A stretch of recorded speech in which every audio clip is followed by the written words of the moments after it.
guys, welcome back to an episode 12-inch Figure Fanatic. Today we're going to open up this very vintage figure. And I say vintage just because it was released a long time ago, whereas usually I do unboxing and reviews on figures that have just been released. This one, I mean, I don't know when it was released, but it does say copyright 2009 for Predator anyway, on the 20th Century Fox licensing authorization stamp on here. So maybe that's when the figure came out.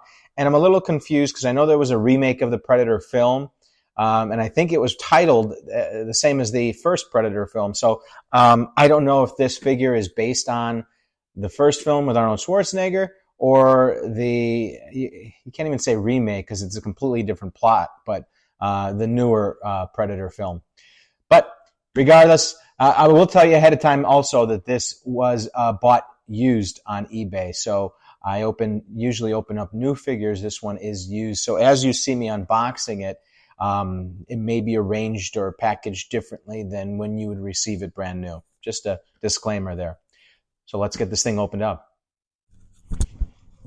All right, so the first thing you'll notice is that this figure has a clear plastic slip on it, and it has this texture to it, which I mean, it looks like a chain link fence, but then I don't know what this is supposed to be. Like it's maybe blown out or melted. But the underneath box is pretty standard, like usually you would expect. It's got a slight metallic look to it on the lettering. Some tribute to the artists involved. And it's got a view window. Inside here, once again, it's got a slight foil look to the box, and you got a nice display here of all the detailed features in there. I'm very excited to open this up. I understand it also comes with a nice base. Oh, look what they left for me. Thank you very much for purchasing this item. I look forward to seeing you again at my store, Japan. And he gave me a little origami dragon. I swear, I just love the Japanese people. That's so cute. Nice touch.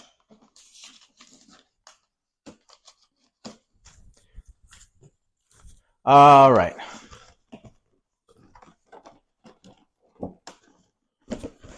I mean, everything seems in pretty good shape so far, even though it's a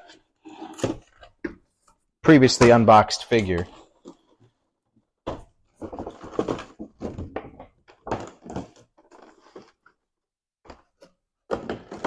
So the figure comes interestingly in this very sort of like aggressive stance. Usually you'd open a figure and it's not posed, it's just kind of unbent, straight. So, wow, fantastic figure. Where do we begin with something this detailed? Okay, so it's got the cannon here, and it doesn't look like it lights up. Although I think it only lit up in the film when it was actually firing. But great detailing here. My God. Where do you begin on something like this? So it's got the bone necklace here. And even the detail on the it looks like a real skeleton. Look at that. Got another necklace up here with more bones on it. And there's no movement in the face at all. But look at the detail on that head.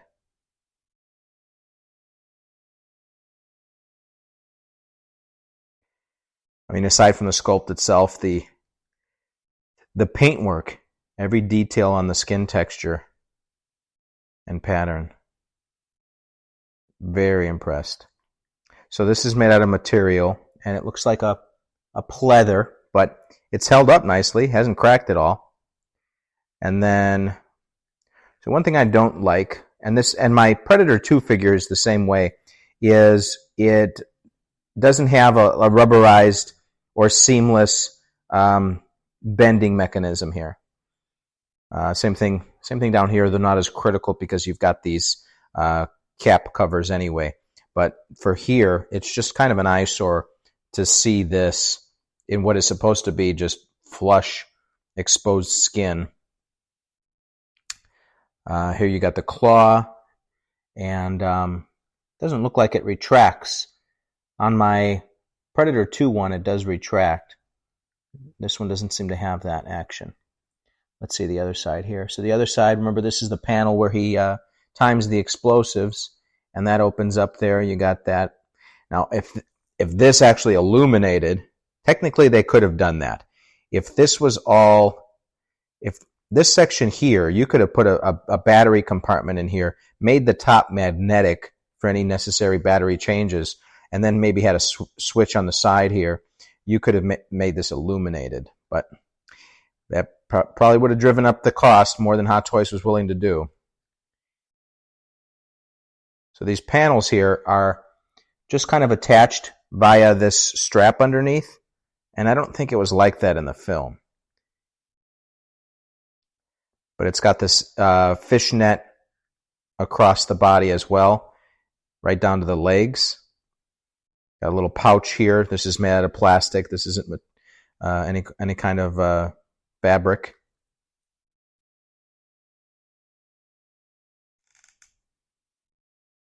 Interesting. I don't remember him having any sort of sandal on. I mean, it looks like he's wearing a sandal. You got the strap here. It never occurred to me that he was wearing any footwear in the film, but apparently so. But they did a good job at painting the metallic parts as well, weathering it appropriately. Looks like this comes out. This is his first aid kit. Okay, I figured this out. So there's a slight lip here on the edge of the box, and that's how you open this up. Kind of hard to do, but look at that. That's amazing. And it's got a glass, a plastic, clear plastic piece in here, so it gives it some depth. And then apparently there's a drawer that slides out here. So there's another lip there. And yeah, looks like that comes out right there. Wow, this is great. So obviously these pieces don't come out. You wouldn't want them to. They're so tiny. I'm just glad they're sculpted. That's fine with me. But that's a pretty cool feature to have this thing included. I forget if in the film it lit up, because I think in Predator 2 his little med kit actually lit up. But I love these little things. I wish I had one of my own, like a real version of this kit. And then you've got the weapon, and it has a rotation to it. It goes back, goes forward. And it's got a slight wire here connecting it to the back. The dreadlocks, just like the Predator 2 version, rubber, so you don't have to worry too much about breaking them. And that's pretty much it to say about the figure itself. Like I said, a lot to it. Let's see what else it's got. All right, so we got the spine and skull that he would tear out of a person as a trophy.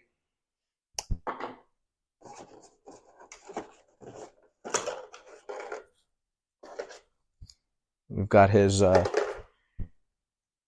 mask, and looks like here's the wiring for the LED. The LED is simply the wires run through the top of the mask here, and then it's even exposed here. It's just got some glue keeping it in. But then you see it. There's the light on the other side, and I'll have to look at how that works. Reading the instructions. Hopefully, it has the instructions.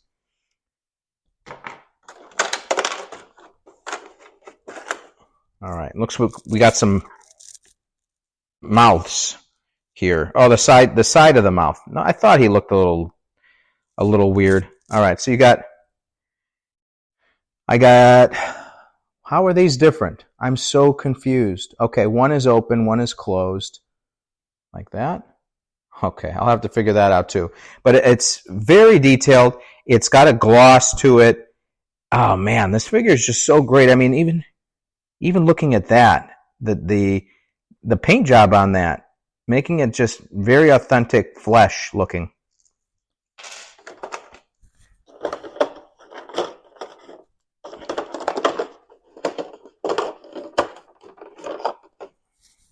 Okay, there's that. Extra hands.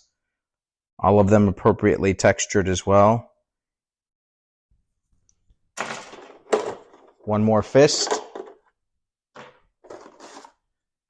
And here's that base.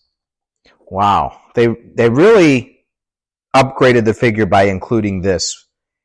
When's the last time you got a figure that had an intricate base like this versus just some black plastic thing that may or may not even have a nameplate? This is fantastic. It's plastic, not rubber, but it's got some flex to it. Don't have to worry about it breaking or it being too delicate on the plants here. It's got this big boulder here, a tree, all of it very beautifully painted. This looks like real wood here. I mean, outstanding. And then a simulated puddle here. It's got a gloss finish to it to make it look like real water.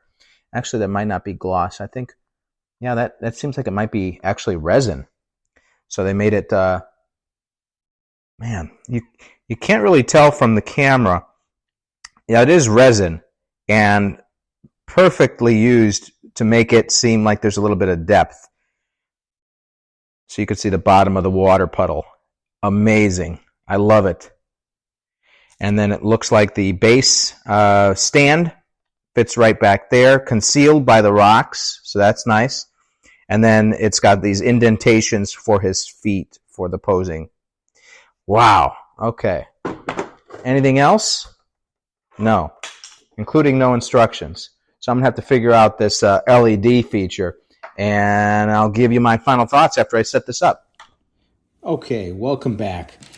So I actually had to record this part of the video the next day because I had to wait for Amazon to deliver the right batteries to me.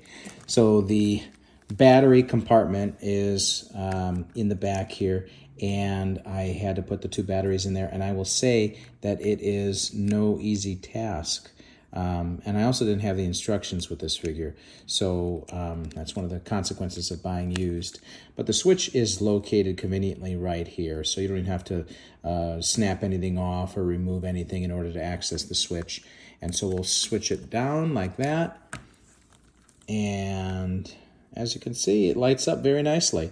It could be a little bit brighter, but on the camera, you could probably see it glow even better than in person. It looks perfect on camera, but in person it is a little dull. And essentially the wire just runs along the inside of the mask across the forehead, and you can see the wire coming out right here, and that continues behind the neck. And then there's a small plug that goes into the top of the back unit here.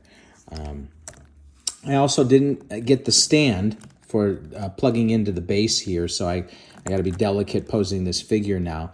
But I did find out earlier, I had mentioned that this right side cuff doesn't do anything, but this does actually come out, which is kind of cool, just like in the movie. It has no snap feature. I would have liked if it had like a button and then it had a spring-loaded kind of ejection type feature, but you'd move it in or you could move it out, however you choose. But final thoughts on this figure. I mean, it hits all of the marks. This is probably as close to a 10 as I've seen in a while. Everything is sharp on this figure, especially considering that this figure is from 2009. If anything, Hot Toys has cut corners slightly since then. I don't know, because of budgeting or lack of interest in their product lines. But this figure, for that time especially, what a crisp figure. I'm going to give this figure a 9.8.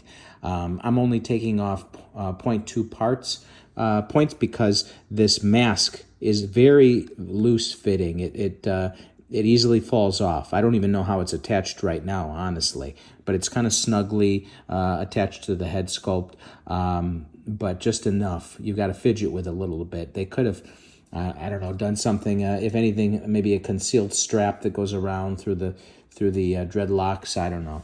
But anyways, solid figure. Glad to add it to my collection. Thanks for tuning in, and see you guys next time.